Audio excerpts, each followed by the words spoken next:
हैं। दिलीप भाई, जिस तरीके से हरक सिंह रावत जी के साथ कार्रवाई हुई है उनके, आप मानते हैं कि बिल्कुल वाजिब कार्रवाई है? निश्चित रूप से बहुत सही कार्रवाई है और बहुत जल्दी हो जानी चाहिए थी, लेकिन देर में आई, लेकिन दुरुस्त वाला ये फैसला है। आपको क्या लगता है कि क्यों उनकी इतनी हठधर्मिता रही है अपनी बहू को टिकट दिलवाना और ये तमाम चीज़ें? आपको लगता है कि इतने बड़े नेता हैं कि भाई हर सब कुछ उन्हीं को चाहिए? देखिए, ये परिवार के लोभ में फंस गए हैं और परिवार में भी इनका अंतर्द्वंद चल रहा है। इनकी बहुत सारियां ऐसी कमजोरियां हैं परिवार में कि जो उनको बाध्य कर रही हैं कि वह ऐसी डिमांड करें, और परिवार की रस्साकसी का यही परिणाम है कि वे आगे नहीं जा पाए, परिवार से आगे सोच नहीं पाए।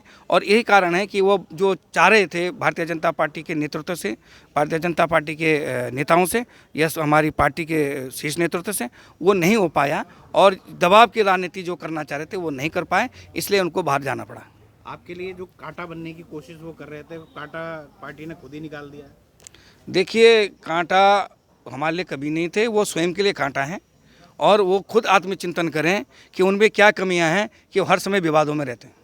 एक दूसरी बात ये है कि क्या उनकी जो बहू है उसकी इतनी काबिलियत है? आपको लगता है कि केवल हरक सिंह की बहू होना एक उसकी आड़ता है, या फिर उसने कोई जमीन में काम भी किया है, या फिर आपको लगता है कि वो इतनी कैपेबल थी कि पार्टी उसको टिकट देती?